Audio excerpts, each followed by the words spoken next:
Picture this. You are standing in the long, cool breath of a Macedonian corridor, where the marble remembers every footstep and every secret. Linen grazes your wrist. Oil lamps give off that faint honey-sour smell. Somewhere a lyre scrapes a raw, hesitant chord and stops. Below the colonnade at Pella, nobles gather in a bright oval of celebration. Up here, the air is thinner, quieter. A woman adjusts the golden diadem on her head. Queen's metal, cold as judgment. Her hands don't tremble from fear. They tremble from the labor of swallowing rage. This is Arsinoe, not an ornament, not a rumor. A woman who has outlived courts, husbands, and the appetites of men with armies. She is about to marry her half-brother, Ptolemy II, Thunderbolt, a name that sounds like prophecy and feels like a knife. He stands beside her with a hand at her waist, a grip just a fraction too tight. The smile of a man who believes he has already won. The crown he set on her a moment ago sits like a shackle that happens to shine. He has promised recognition. He has promised safety for her sons, the surviving fragments of a life she built in a kingdom she almost tamed. He has promised to acknowledge them as heirs to a throne he ripped out of other men's hands. You can see what he truly wants in the angles of his face. Not a wife, but the clean arithmetic of eliminating rivals. The priests chant in Greek, syllables climbing the stone like ivy, and invoke Zeus and Hera, the divine brother and sister, whose myth the poets taught children to repeat without flinching. Irony here is not cleverness, it is oxygen. Down in the courtyard, the nobles rehearse their optimism. They sip wine, trade boasts about the hunt, remark on the cut of her robe, the cost of her jewels. They talk about stability, that polite word men use when they mean someone else has paid the price. They believe this is her triumph, if only belief could make a fortress.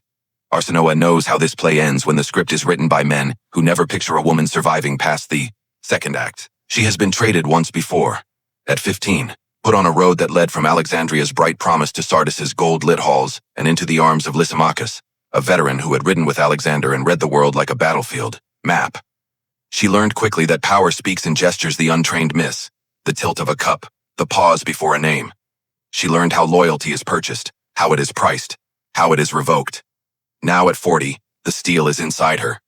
She watches one ritual toast then another. The wine tastes like ash because every swallow is calculation. She knows the cost of being a foreign queen, the way whispers coagulate into evidence. She knows that when men say family, they often mean leverage. From the balcony's edge, she scans the crowd. One face is absent. Her eldest son, Ptolemy. He is old enough to understand a trap disguised as ceremony, old enough to refuse the invitation that might have killed him. Absence, tonight, can be a form of presence. It can be a mother's decision disguised as a son's defiance. The absence feels like a rope tossed across a chasm, thin, maybe fraying, but there. The hymns rise and break against the stone. As the incense curls, memory slips in beside her like an uninvited guest. Alexandria, city of first light. The harbor crowded with ships from lands that mapmakers invent in order to sleep at night. The library's scaffolds bristling with scholars and hope. A palace where the days smelled of cedar chests and papyrus dust, and where a girl learned, in 2 languages, that a dynasty is both crown and cage. In Egypt, the king is a god, and gods have their own rules about blood. Priests tell of Isis and Osiris, a sacred union that holds the world together. To Greek ears, it's an offense. To Egyptian eyes, it's order. Arsinoe learned to hold both truths without cutting her hands. The last chant ends. The hall reassembles itself into a feast. Keranos raises his cup and calls this union blessed. He carries murder in his past like a brand. Seleucus's blood. Still a rumor on the edge of every tale. And he wears ambition as if it were a cloak with a familiar weight. If he feels guilt, he seats it far from the table. If he feels fear, he hides it in the cadence of a toast. Every ritual has a meaning that stands behind the words, like a figure in a doorway. This marriage is not about love. It is a public mathematics lesson. Add a queen to a king with a dubious claim and you get legitimacy. Subtract a set of sons and you get peace. That is the proof Keranos hopes to write on the body of a family. Arsinoe's face is a mirror, a queen's great trick. It shows what the room expects and nothing more. Inside, the inventory runs. Who owes me? Who depends on me? Where are the doors that don't look like doors? She has spent half her life teaching grief to sit down and be quiet until a better time. She has learned that in palaces, loyalty lives in the spaces where accounts are kept and bread is portioned. The nurse with keys, the steward with 2 ledgers, the cupbearer who knows which vintage opens which mouth. Power is not only the army in the field. It is the human web you can summon in a whisper. She notices the way one general's mouth tightens at Keranos' gesture.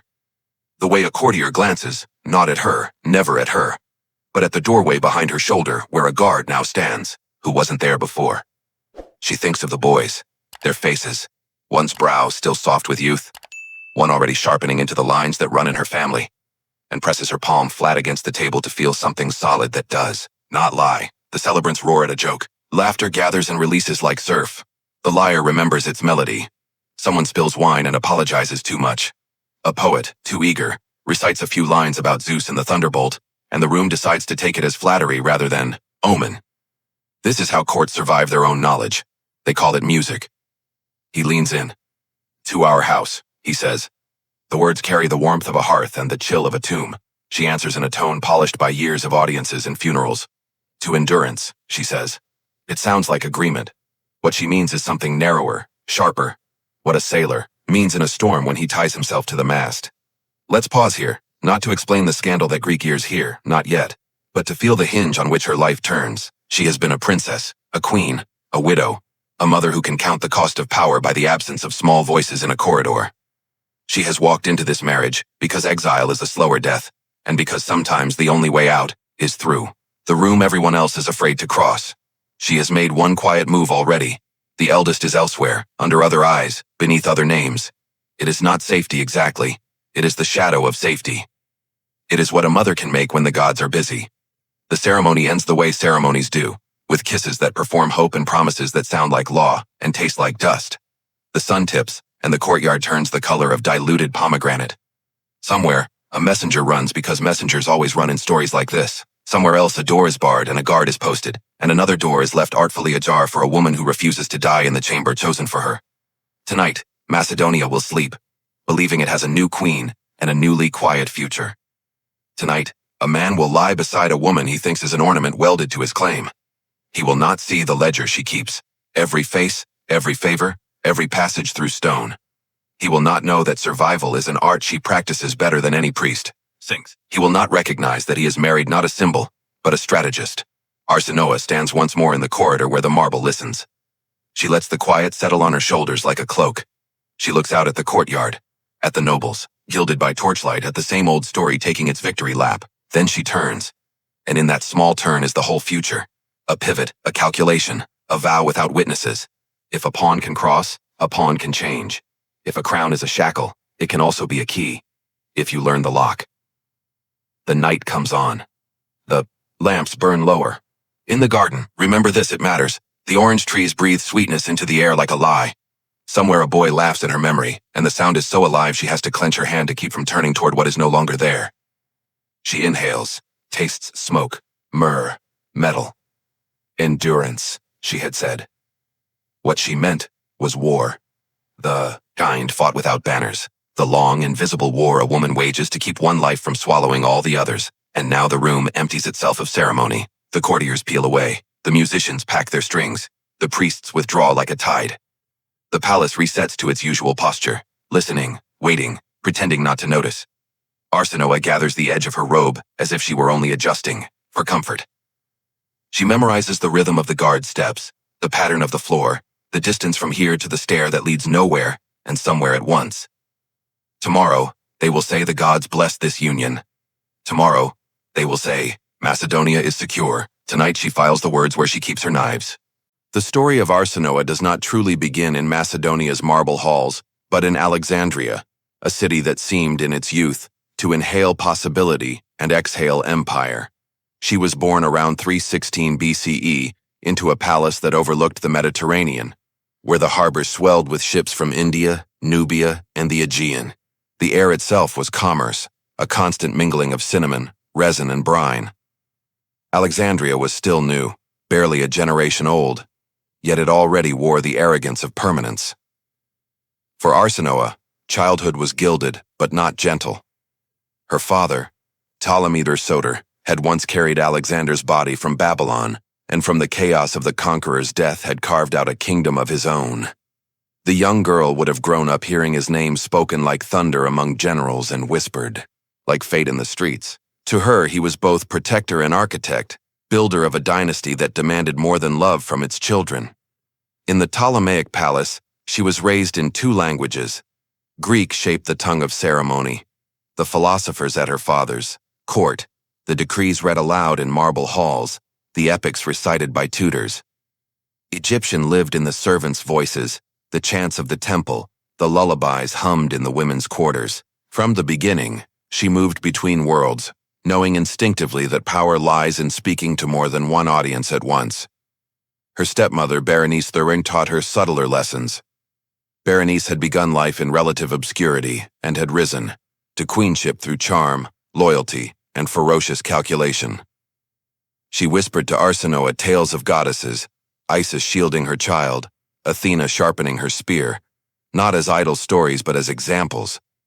A girl might be a pawn, yes, but a pawn that survived long enough could one day become queen. Yet Alexandria was no idol. It was a city still balancing on contradictions. The Ptolemies were Greeks, pretending to be pharaohs, foreign rulers enthroned, as gods in a land where legitimacy was older than the pyramids themselves. Every festival, every offering to the Nile, every carved inscription was a rehearsal of belonging. Arsinoe saw how fragile it all was. She would have stood in temple courtyards as the priests enacted rituals older than memory, incantations to Ra at dawn, hymns to Osiris at dusk. The Greek nobles might have chuckled at the strangeness of it, but Arsinoe noticed something else, how the people bowed, how their belief ran deep as the river. In Egypt, kingship was not just rule but incarnation. To reign here was to be God on earth, and gods, the priests reminded everyone, had their own rules. Those rules included marriage. In stories told by Egyptian priests, Isis and Osiris were not scandalous but sacred. Their union had birthed cosmic order. To the Greeks, sibling marriage was a nightmare. To the Egyptians, it was the foundation of harmony. Arsinoe absorbed this contradiction without flinching. Already she understood. What one culture calls abomination, another calls necessity. Survival belongs to those who can translate. Even as a child, she must have sensed that her beauty was not hers to keep. It belonged to the dynasty, to the calculations of men at war. Her father's court was a chessboard. Every daughter a potential treaty. Every son a potential hostage. She walked marble corridors lined with scholars debating Aristotle, yet in her own footsteps she carried the knowledge that she was diplomacy made flesh. But Alexandria was also intoxicating. Imagine being a child and seeing the library's skeleton rising into the sky, hearing tutors speak of Homer, while traders in the streets haggled over ivory and cinnamon. She must have stood on balconies watching ships from places she could not. Yet imagine, sails swelling with wind, holds heavy with secrets. The city was a beacon, and she was born inside its light. For Arsinoe, the lesson of her youth was simple and merciless. To be a daughter of Ptolemy was to be both jewel and chain. Privilege and prison mingled. Her life would not be her own. But even then, before the treaties and betrayals, before the blood on palace floors, she was learning to watch, to wait, and to turn the roles given to her into something sharper. The streets below sang of philosophy, trade, and empire. But in the high rooms of the palace, a girl rehearsed for the role she would play in a drama no one else believed she could survive. The year was around 300 BCE, and the air of the palace in Alexandria had grown thick with strategy. The wars of Alexander's successors, the Diadochi, still convulsed the Mediterranean world like aftershocks that would not cease.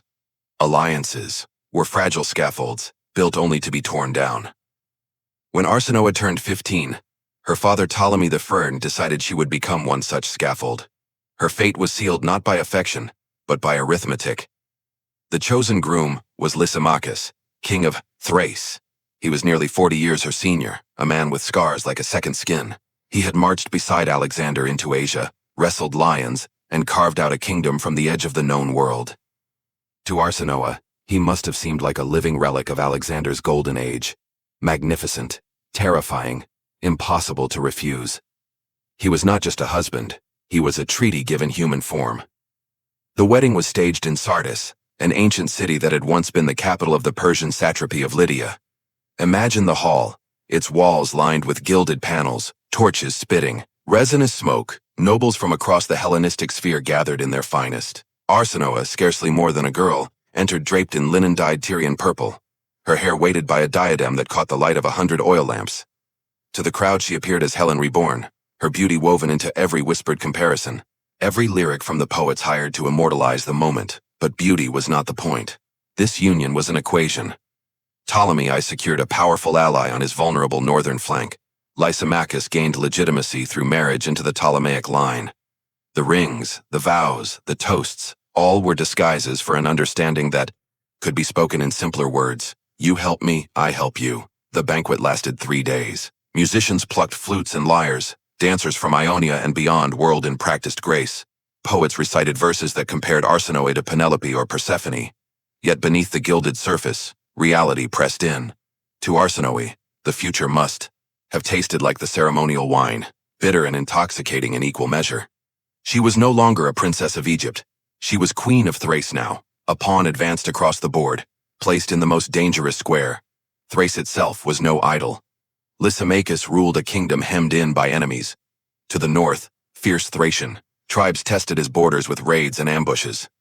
To the east, Seleucus the Fornicator commanded the sprawling Seleucid Empire, stretching from Asia Minor to the Indus, his ambitions pressing like storm clouds.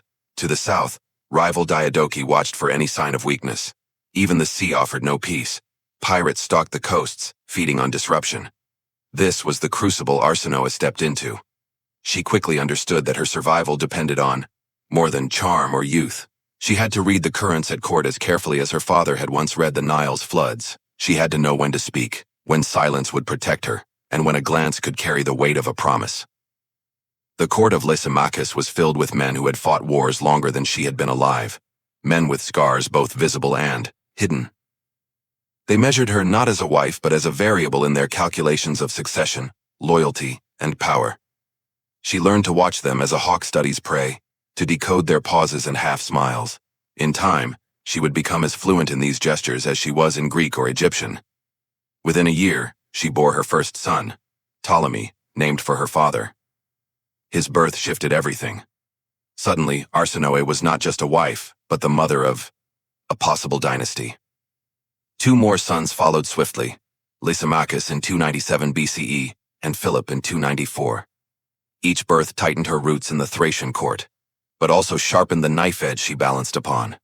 For Lysimachus already had an heir, Agathocles, his grown son by an earlier marriage, admired for his military skill and beloved by many nobles. The court could now glimpse a future where 2 sets of sons, one older, one younger, one born of a commoner, one of a princess, would inevitably collide. Whispers began to coil through the palace corridors. Which sons would rule? Which queen would triumph? Arsinoe felt the weight of this scrutiny. The nobles' smiles concealed calculations. The servants' gossip became dangerous. She was a foreign queen, after all. Every move she made could be interpreted as ambition, every kindness to her children as conspiracy. Yet she endured, and in enduring she adapted. She turned her chambers into a center of quiet influence. She sponsored poets and philosophers who praised her as wise beyond her years. She used Egyptian wealth, gold, textiles, spices, to buy loyalty discreetly, often through the hands of ladies-in-waiting. She made a show of reverence at local festivals, honoring gods unfamiliar to her but dear to her subjects. Slowly, she wove a net of influence that stretched beyond her husband's throne. Behind the glittering facade of court banquets and sacrifices to the gods, a young woman scarcely in her 20s was learning the most crucial truth. Survival in the world of kings was not about avoiding the storm, but about teaching yourself to breathe underwater. Her children grew. The eldest, Ptolemy, toddled through the palace gardens with a toy spear. The younger boys clung to her robes. She sang them to sleep with lullabies half Greek, half Egyptian, the words themselves symbols of the world she carried within her. But every tender moment was shadowed by the question that loomed in the court's whispers. Which sons would inherit, and which would be sacrificed to ambition? In those years, Arsinoe must have looked at her children and thought not only of their futures but of her own. She knew her father had invested Egypt's hopes in her marriage. Failure would weaken the dynasty itself. She had been pawned once. She would not be discarded so easily again. In Thrace, she had found herself not just a queen but a player in a larger game. And she was learning piece by piece to move as more than a pawn.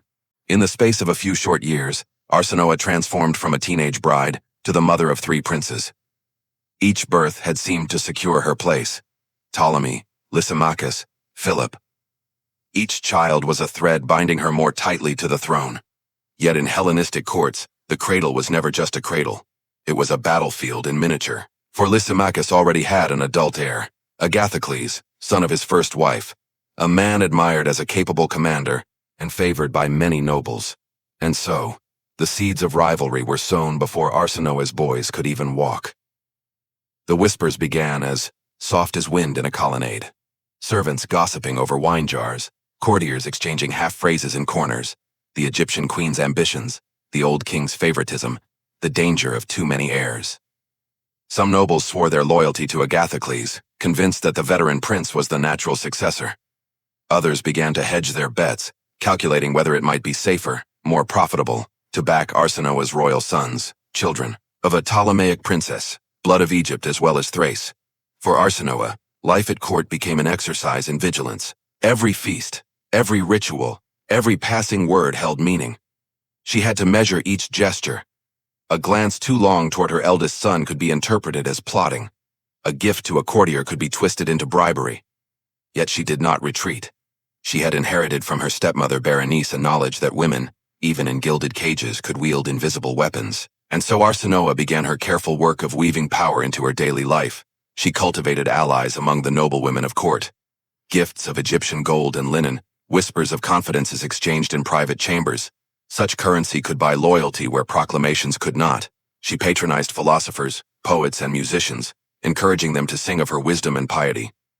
A poet's verse, circulated among the court, was as sharp a blade as any general's sword. She joined religious ceremonies with public devotion, offering sacrifices not only to the Greek gods but to local deities, whose names still carried weight among Thracian tribes. Every prayer was politics, but the real foundation of her power lay in her children. Each son was both weapon and hostage to fortune. Ptolemy, the eldest, was groomed with tutors who emphasized not only Greek heroics, but Egyptian kingship, teaching him that a ruler must embody both soldier and god. Lysimachus and Philip followed, their childhood marked by the invisible pressure of expectation. To Arsinoe, every bedtime story, every lesson in rhetoric or strategy, was a rehearsal for survival. Meanwhile, Agathocles grew into his role as crown prince. He led campaigns, won victories, and gained the admiration of soldiers who saw in him a continuation of his father's legacy. His popularity was dangerous, not only to Arsinoe's sons, but to Arsinoe herself. The courtiers loyal to him began to view the Egyptian queen with suspicion, painting her as an interloper, a foreign witch weaving schemes to displace the rightful heir. Rumors spread that she was a second Medea, a woman whose love and loyalty would ultimately end in poison and betrayal. Arsinoe learned to smile at these whispers, never letting them find her raw. She understood that in politics, perception was often more dangerous than action. Yet she also knew that whispers could harden into accusations, and accusations into executions. Every step she took was measured against the growing tension at court. Still, she played her part. At festivals, she appeared with grace, her Egyptian robes dazzling among the Macedonian tunics. At feasts, she poured wine with a steady hand, her laughter perfectly timed. She became, to outward appearances, the model queen, loyal wife, devoted mother, gracious hostess. But beneath the surface, she was shaping the currents of allegiance, one gesture at a time. In quiet moments, when her children slept and the torches burned low, Arsinoe must have felt the enormity of her position press upon her like stone. She was still only in her 20s, far from her birthplace, and responsible not only for her sons, but for the political balance of a kingdom surrounded by enemies. Her father's ambitions had placed her here, but it was her own cunning that would keep her alive, for she knew one truth above all. Beauty fades, alliances shift, armies rise and fall. But the ability to read the game and outlast the players, that is what crowns are made of. The court was a web, its threads stretched, taut by ambition and fear. Arsinoe, once a girl pawned off in marriage, now stood at its center. She could not yet see the tragedies to come, the betrayals, the executions, the flight. But she could feel the tension building. Each day, each choice, each whispered word was sharpening the question that would soon dominate the throne of Thrace. Who would inherit the kingdom? And in that question, Arsinoe saw both peril and opportunity. She had been trained by fate to survive where others drowned. The whispers around her sons were not only threats, they were invitations. The game had begun. The year was 283 BCE, and the palace at Lysimachia pulsed with unease. The old king was 73. His once powerful frame bowed, but his mind still sharp. His sons by Arsinoe were growing into youth, their royal blood shining like a beacon in the court's imagination. And yet Agathocles, the firstborn heir, stood in the shadow of their rising. A storm was inevitable, and it broke with breathtaking speed. Agathocles had been everything a crown prince should be: a proven general, a loyal companion to his father, admired by soldiers and courtiers alike. His popularity made him dangerous. Rumors, carefully planted some said, began to circle. Secret meetings, intercepted letters, conspiracies whispered in the corridors. None of the evidence was solid, but in the game of kingship, appearance was often more decisive than truth. Arsinoe's enemies claimed she had whispered poison into the old king's ear, urging him to see betrayal where none existed. Some historians centuries later would accuse her of orchestrating the prince's downfall, comparing her to Medea, the sorceress who betrayed her family for ambition. Others believed Lysimachus himself, wary of the growing cult around his eldest son, acted of his own accord. The truth, like so much in history, was likely a mixture, part rumor, part fear, part careful manipulation. What is certain is this: Agathocles was accused of treason. The trial, if it can even be called that, was little more than a performance. Witnesses were summoned, their testimonies rehearsed or purchased. Letters of doubtful origin were read aloud. In the torchlight of the council chamber, guilt was painted not by fact, but by atmosphere. In the Hellenistic world, justice was not about innocence. It was about necessity. Within days, the verdict was carried out. Agathocles was executed on his father's orders. His death rippled through the kingdom like a thunderclap. Nobles who had once pledged their loyalty to Lysimachus now recoiled, horrified that a king would kill his own son. Soldiers muttered in camp, uneasy with the thought that loyalty might be rewarded with betrayal.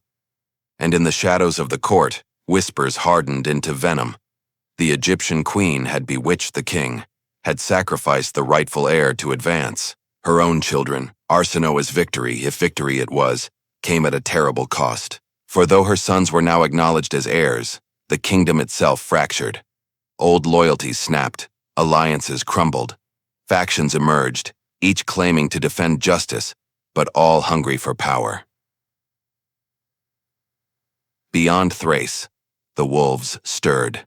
Seleucus I, Nicator, the last of Alexander's original generals, saw an opportunity. His empire stretched vast and hungry, and now he could claim he marched to avenge Agathocles' murder.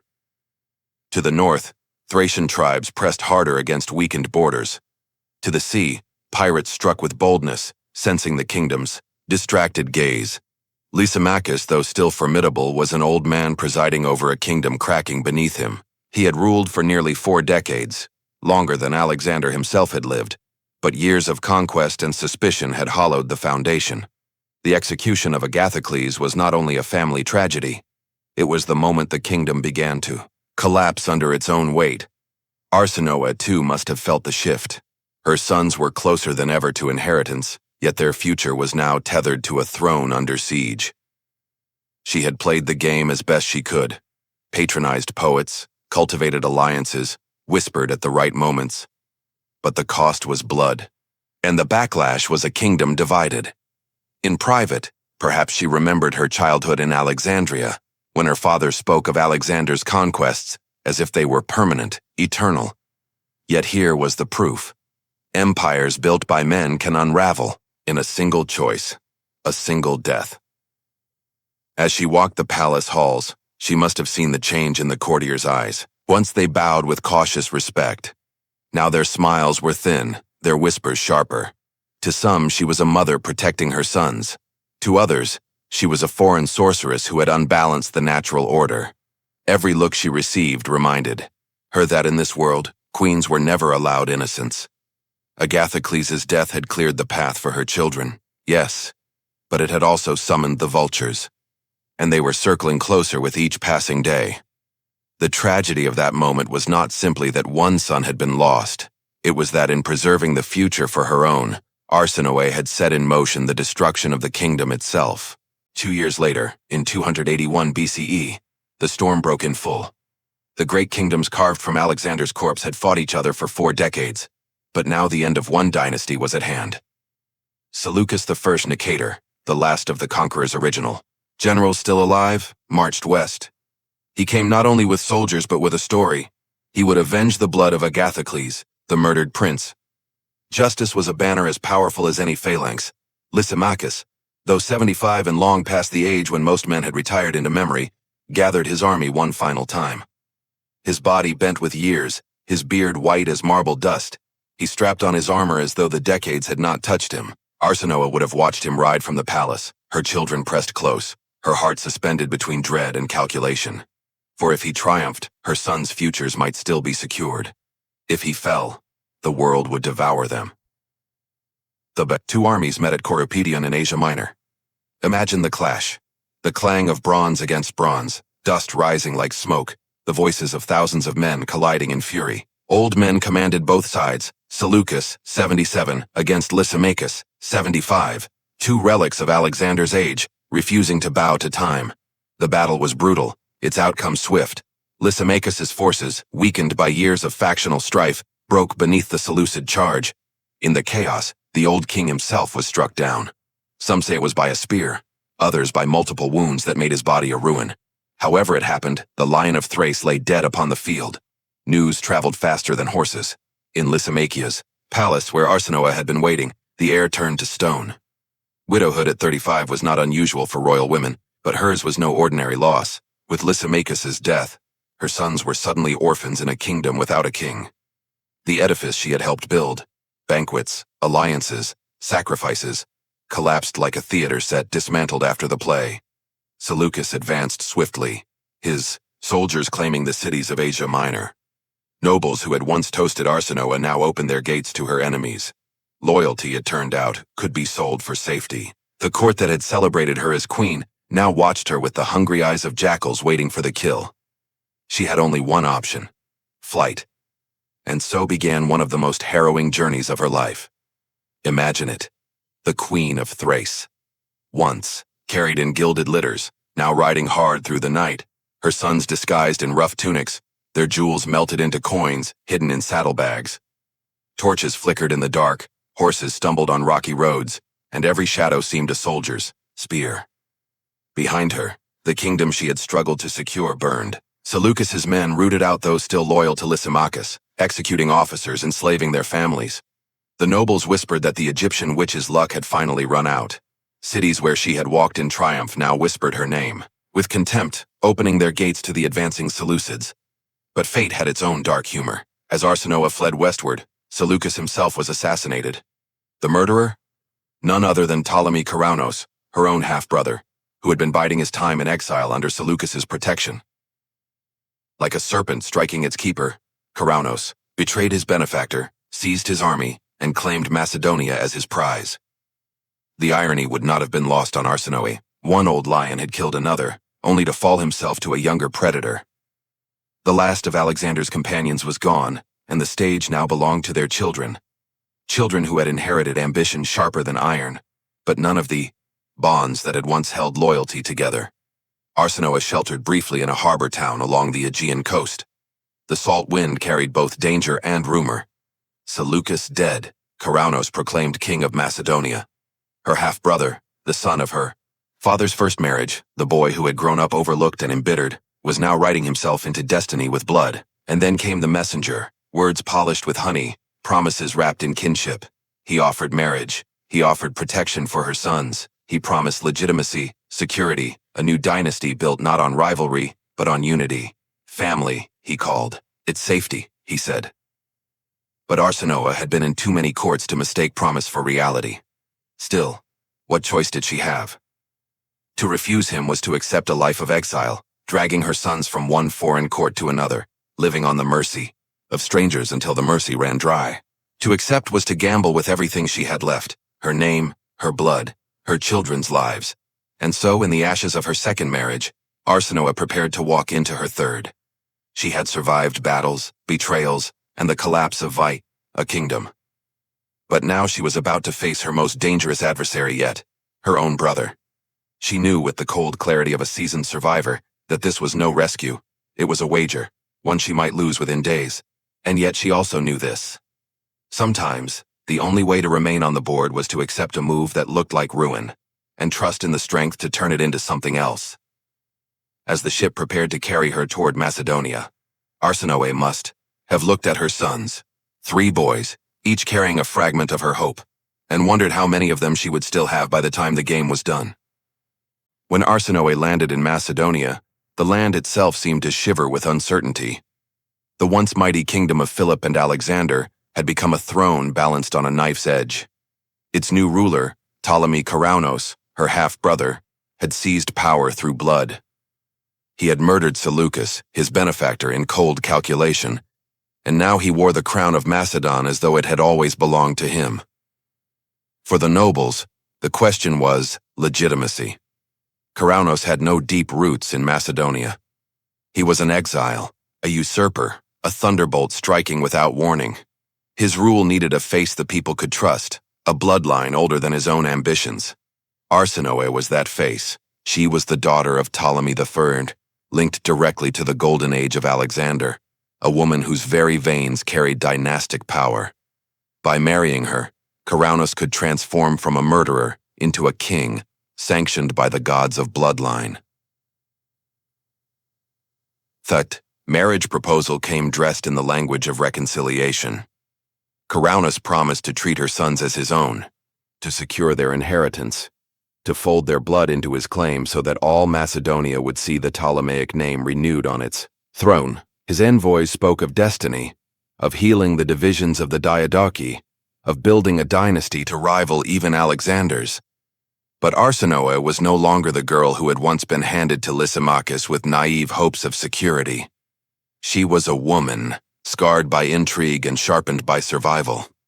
She had watched Agathocles executed, her husband killed in battle, her kingdom devoured. She had fled through the night with her children, coins sewn into her hem, trusting no one but the gods. She knew what royal promises were worth.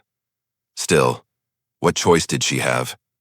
Exile was a long death, a slow unraveling of dignity. As a queen without a throne, she would live as a guest in foreign courts, her sons raised as pensioners, their future dependent on the whim of distant kings. In exile, they would vanish from history, forgotten within a generation.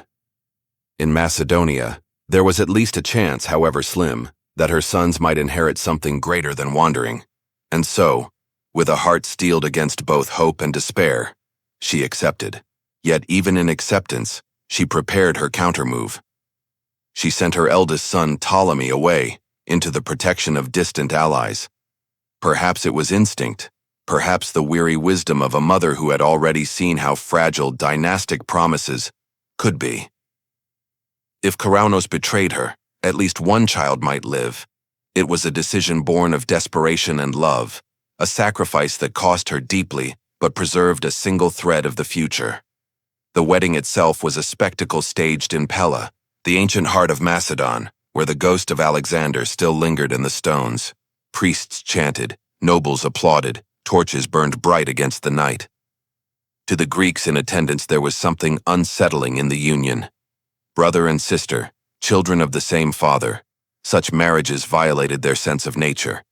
Yet the Egyptians in Arsinoe's train recognized the echo of divine precedent. Isis and Osiris, divine siblings whose union upheld the cosmos. For them, the wedding was not scandal, but sanctification. Carounos leaned heavily on that sacred imagery, parading Arsinoe beside him, displaying her as both bride and legitimizing talisman. He wore his crown as if daring the world to question it, while his soldiers raised their cups in feigned celebration. In the galleries, courtiers whispered, was this union desperation disguised as destiny? Could blood cleanse the stain of murder? As Arsinoe stood beneath the weight of ceremony, she must have felt the cold irony pressing against her skin. She had survived Lysimachus's court, endured the execution of Agathocles, and fled with her sons through darkness.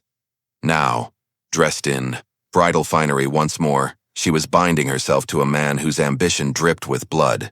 She did not believe his promises, not truly. But survival had taught her this. Sometimes one must walk into the trap in order to find the way out. The feast lasted 3 days, filled with laughter that was too loud and smiles that bent too sharp.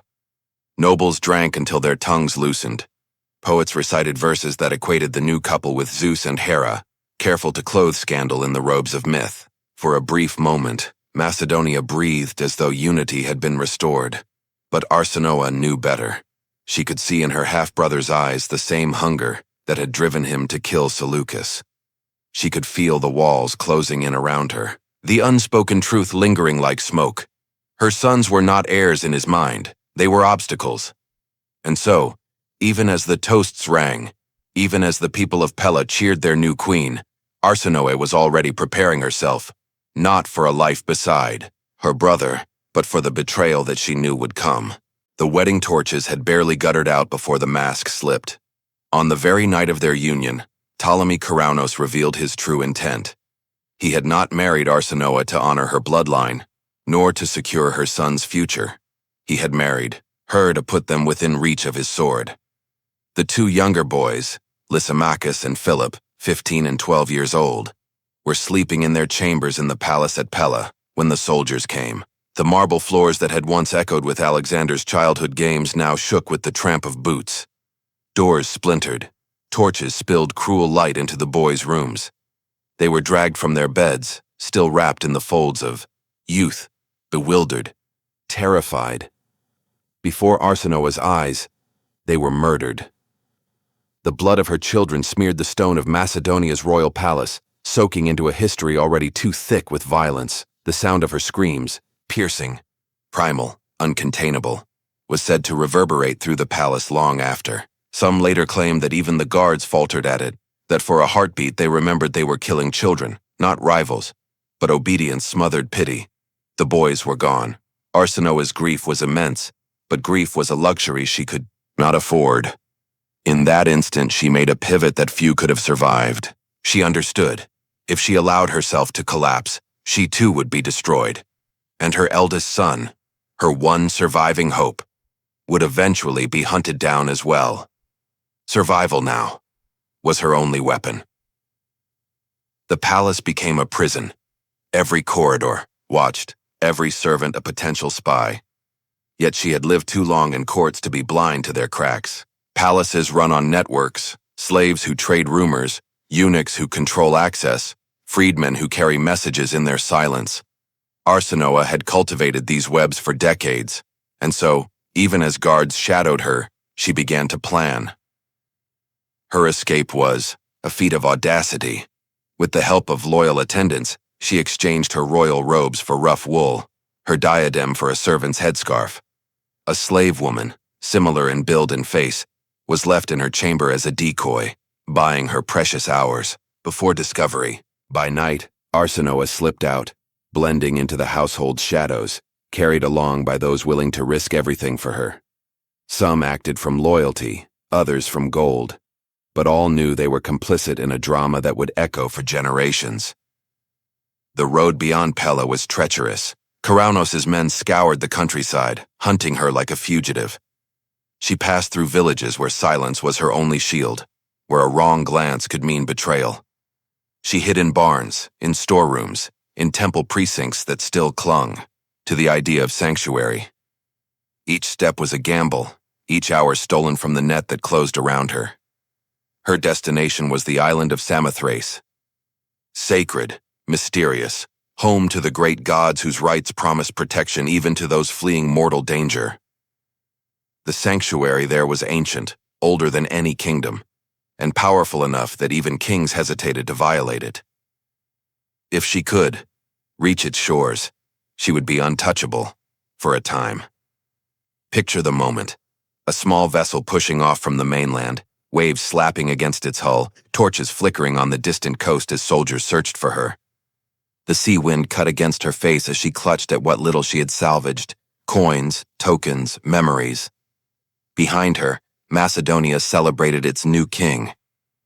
Ahead, the dark silhouette of Samothrace loomed, a promise of both refuge and exile. On that deck, Arsinoe must have felt the enormity of her loss settle into her bones. 2 sons murdered, their laughter extinguished, their futures erased. A third, sent far away in desperation, his safety uncertain. She had been queen twice, and twice widowed into catastrophe. Now she was not a queen at all, but a fugitive clinging to the last fragile thread of her survival. And yet, she endured. Even grief became fuel. She had learned from her father, from her marriages, from every betrayal. Survival is not about avoiding the knife. It is about knowing how to live after the blade has fallen. As Samothrace rose from the sea before her, Arsinoe must have whispered to herself the same vow she had carried since girlhood, that no matter how often men tried to use her as a pawn, she would find a way to cross the board. And perhaps she already sensed that this flight, this desperate gamble, was not the end of her story. It was only the interlude before her return to the place of her birth, Alexandria, where her life would take a turn so audacious it would redefine queenship itself. Samothrace, a rocky island rising from the Aegean like a fortress of the gods, lashed by storms and cloaked in mystery. For centuries, it had been a place of refuge, its sanctuaries protected by rituals older than Homer's verses. Those who sought shelter within its precincts came not as kings or queens but as supplicants. To violate its sacred protections was to invite the wrath of the divine, and even ruthless monarchs hesitated. It was here that Arsinoe came, veiled in anonymity, carrying the memory of her murdered sons like stones tied to her heart. She was no longer a queen of Thrace, nor the new bride of Macedonia's king. She was a woman stripped bare, a fugitive who had lost everything but her will. The priests of the great gods received her, as they did all who sought initiation into their mysteries. Within their halls, vows were sworn in whispers, rituals performed in darkness, and oaths of silence bound every participant. The secrecy was a shield. No one outside knew what occurred in the sanctuaries, only that those who entered were changed. For Arsinoe, Samothrace was both sanctuary and exile.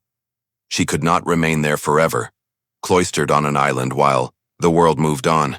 Her survival depended on movement, on re-entering the currents of power. To stay was to fade into obscurity. To leave was to risk everything again. And so once she had caught her breath and gathered what allies she could, she began the journey south. The voyage was perilous. Karaunos' patrols searched the northern Aegean, while pirates haunted the southern waters. Arsinoe traveled under disguise, sometimes as a merchant's wife, sometimes as a pilgrim seeking religious instruction. Her beauty, once a weapon in courtly life, had become a liability. She learned to dull it, to hide behind plain garments and weary posture, so that she might pass unnoticed through harbors filled with suspicious eyes. At last, she reached Alexandria, the city of her birth. Imagine her standing at the rail as the harbor came into view, the Pharos lighthouse burning its eternal flame, ships from every known land crowding the waters, the marble palaces glittering in the Egyptian sun. For her, it must have been a homecoming, threaded with irony. She had left this city at 15, carried in a bridal litter, her future seemingly secure. Now, decades later, she returned not as a triumphal queen, but as a scarred survivor, a widow whose children had been slaughtered by her own kin. Yet even broken Arsinoe was dangerous. She knew how to read a court. She understood the currents of ambition. And in Alexandria, another brother now sat on the throne, Ptolemy II Philadelphus. He had been an infant when she was first sent into marriage, but now he ruled Egypt with a cautious, scholarly hand. The city thrived under him, trade routes stretched across the Mediterranean, temples glittered with new offerings, and the library drew scholars like moths to flame. The reunion between brother and sister must have been charged with silence. For Arsinoe, he was both a potential savior and a potential jailer. For Ptolemy II, she was both kin and threat. A sister whose story was soaked in blood, a queen accustomed to power, a woman too formidable to be tucked away in comfortable exile. She needed sanctuary. But she needed more than that. She could not live as a relic in her brother's palace, whispering memories of lost thrones. She needed a role that matched her experience, her hunger, her scars. She had been Queen of Thrace and Queen of Macedonia. She would not settle for the role of dependent sister, and so the idea took root, a solution both shocking and brilliant. To marry her brother, to transform herself once again, not as pawn, but as co-ruler, to do what no Greek dynasty had yet, adopt the Egyptian model openly, fully, and irrevocably. To the Greeks, the prospect was abomination. To the Egyptians, it was sanctification.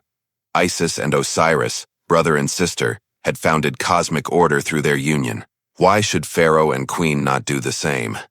If Ptolemy II married Arsinoe, he would not only secure her loyalty, he would elevate his throne to divine heights, presenting himself as more than a Greek king ruling Egypt.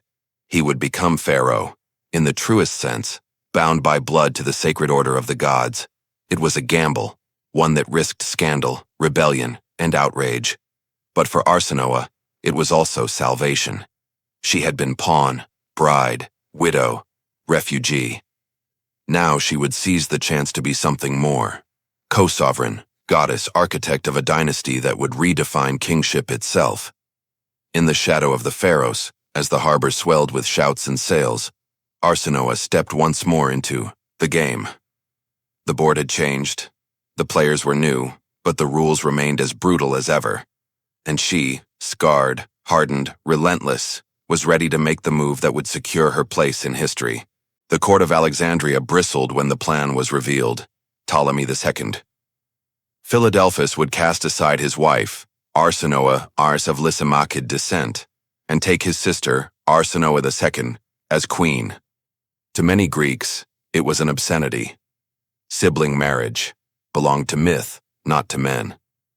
Yet to Egyptians it was not scandal but continuity, an echo of the divine union of Isis and Osiris, whose love and grief had bound the world together. Ptolemy II understood the danger. His throne was secure but fragile, threatened by rivals abroad and skepticism at home. He needed more than soldiers and treaties. He needed to embody Egypt itself. By marrying Arsinoe, he would bridge the gap between Greek and Egyptian conceptions of power. He would not just wear the double crown, he would live its mythology. And Arsinoe, experienced in the machinery of courts, could help him craft this audacious reinvention. The wedding was staged in Memphis, Egypt's ancient capital, where pharaohs had been crowned for millennia. Unlike the Greek ceremonies she had endured before, this was steeped in Egyptian ritual. Hymns older than Homer were sung. Priests invoked the gods not as witnesses but as participants. Arsinoe stood in the regalia of the two lands, wearing the double crown of Upper and Lower Egypt. Ptolemy II carried the crook and flail, emblems of divine kingship. The marriage was not just a union of siblings, it was a declaration that they were living gods, Theoi Philadelphoi, the sibling-loving deities of Egypt. The reaction across the Mediterranean was electric. Greek poets whispered of decadence and corruption. Statesmen muttered that the Ptolemies had abandoned reason for barbarity. Yet propaganda is a weapon sharper than outrage, and Arsinoe wielded it with mastery. Coins began to circulate with her image beside her brother's, something unprecedented. Their profiles faced one another as equals, each crowned, each divine. Temples were erected, inscriptions carved, statues raised showing them not merely as rulers, but as Isis and Osiris incarnate. For the Egyptians, the message resonated. Here were Pharaoh and Queen, who embodied the sacred order. For the Greeks, resistance dulled with time, especially as Arsinoe softened the scandal through narrative. Court poets like Theocritus were commissioned to weave comparisons not only to Isis and Osiris, but also to Zeus and Hera. If the king of the gods could weed his sister, then surely a mortal king could follow suit. Poetry blurred revulsion into myth. Arsinoe did not simply become a queen, she became a co-ruler. Unlike her first two marriages, where her power was confined to whispers and patronage, here she stood openly beside her brother, sharing the symbols of sovereignty. She attended councils, received foreign ambassadors, issued decrees. She was depicted on monuments as equal partner, not consort. This was a transformation not only of her fate, but of queenship itself. The innovation was radical. In most Hellenistic courts, queens were mothers, wives, and ornaments, important but rarely sovereign. Arsinoe's marriage changed the template. By adopting the Egyptian model, she carved out a new kind of authority: female, dynastic, divine. It was not motherhood that anchored her power, for she was past childbearing age. It was symbolism, myth, and her own seasoned mastery of politics. Foreign courts watched with fascination and unease. In Seleucid Syria, in Antigonid Macedonia, rivals muttered at the brazenness of it all, yet secretly studied its success. For Arsinoe and Ptolemy, two had achieved something no other dynasty could claim: legitimacy that fused two worlds. Greek soldiers respected them as heirs of Alexander's generals.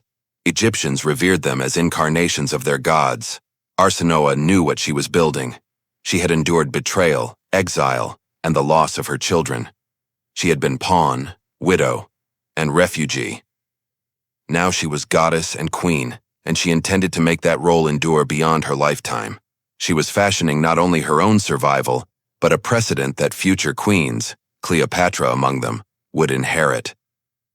Standing in Memphis on that wedding day, with incense coiling skyward and hymns reverberating from ancient stone, Arsinoe must have felt the enormity of the transformation. She had entered the marriage with her half-brother in Macedonia as a trap. This marriage to her full brother in Egypt was also a gamble, but this time she was not walking into a prison. She was building a throne, and from that throne she would wield power not as victim but as architect. The pawn had crossed the board. She was queen, and this time no one could mistake it. From the moment the sacred marriage was sealed, Arsinoe stepped into her role with ferocity. She had survived the courts of Thrace and Macedonia, fled from soldiers who would have slit her throat, endured the blood of her sons spilled across marble floors. Now, in Egypt, she would not squander the second life fate had given her. She became not merely queen, but partner in rule, an equal presence at her brother's side. Her first test came quickly. To the east, the Seleucid Empire was bleeding from succession struggles. Antiochus I, heir to Seleucus, was beset by pretenders and rebellious satraps. To Egypt, this chaos was both danger and opportunity. Ptolemy II hesitated. His nature leaned toward scholarship and cautious administration. But Arsinoe, hardened by decades of court intrigue, urged action. "Strike now," she must have told him, "while his empire bleeds from a dozen wounds. Delay, and those wounds will heal into scars stronger than before." Her counsel prevailed.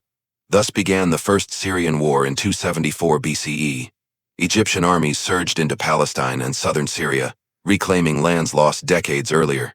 Cities weary of Seleucid taxation opened their gates to the Ptolemaic standard. Victory upon victory followed, and though Ptolemy II claimed the laurels, the guiding hand of his sister wife was everywhere in the strategy. But Arsinoe understood something deeper. Wars are not won by spears alone. They are won in the stories. People tell about who deserves to rule. And so she set about shaping narrative as fiercely as she shaped policy.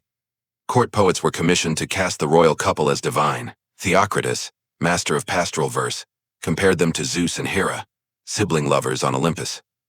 Egyptian inscriptions, meanwhile, identified them with Isis and Osiris, siblings whose sacred union upheld the order of the cosmos.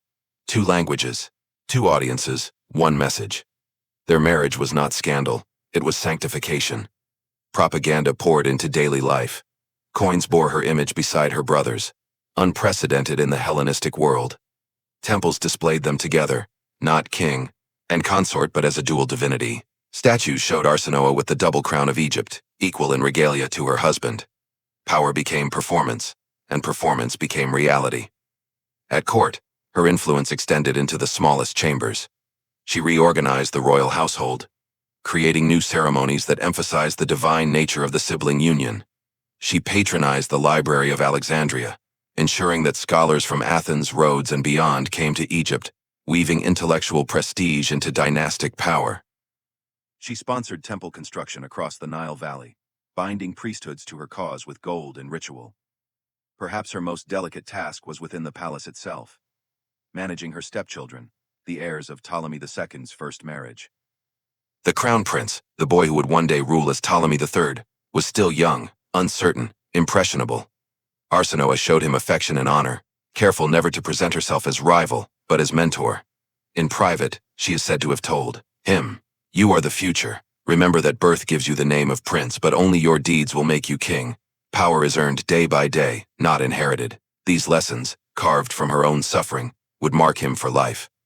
Unlike many Hellenistic heirs, Ptolemy III grew into a ruler capable of consolidating his inheritance. If he succeeded, it was in no small part due to the foundation laid by his stepmother. The people, too, felt her presence. In the countryside, festivals honored her as a goddess who brought fertility to the fields. Grain distributions in her name softened the sharp edge of taxation. Her cult began in her lifetime, something almost unthinkable for a living queen. Temples dedicated to her rose and priesthoods were established to maintain her rights. The transformation was astonishing. Only years before she had fled Pella disguised as a servant, her children butchered by a brother's ambition. Now she strode through Alexandria's halls as a living goddess, saluted by ambassadors, praised by poets, worshipped by priests. She had taken the chain of incest, the humiliation of being used as a pawn, and forged it into a crown no one could deny. Arsinoe's reign was not only about her own power, it was about creating a model of queenship that had never existed before. A woman enthroned not because she bore sons, but because she embodied divine authority. She was not merely an accessory to kingship, she was half of its very substance. And this precedent would outlast her. Future Ptolemaic queens, Cleopatra among them, would trace their authority to the pattern Arsinoe established. They would marry their brothers not only to preserve dynastic blood but to claim divine legitimacy. In her lifetime it was scandal. In her legacy, it became tradition. As she entered her 50s, Arsinoe must have reflected on the irony. All her life she had been maneuvered, traded, sacrificed. Yet here she was, shaping not only her present but the future of an entire dynasty. She had turned survival into sovereignty, pain into policy, chains into crowns. The gods themselves, she must have thought, would understand. For had not Isis endured? Had she not searched for her murdered husband's body, piecing him back together to restore cosmic order? Arsinoe II had lived that myth, not in temples, but in blood and fire. And now, with Egypt secure and her cult rising, she could at last begin to think of legacy. What would endure when her body gave way? Not children, for she bore none in Is, this final marriage. But something far greater, an institution, a tradition of queenship, a template of power that no conqueror could erase. For Arsinoe had become more than a woman. She had become an idea. By the late 270s BCE, Arsinoe had reached the pinnacle of her transformation. Once pawn, once exile, once mother bereft, now she was goddess queen of Egypt, worshipped in life, and destined to be eternal in death. Yet time, ever the silent adversary, waited.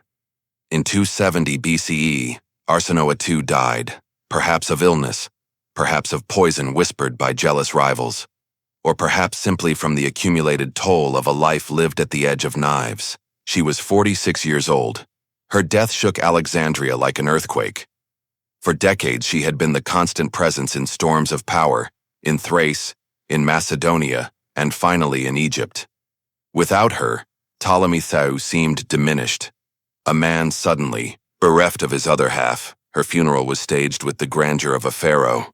The procession wound through Alexandria's broad streets for days. Priests chanted hymns in both Greek and Egyptian.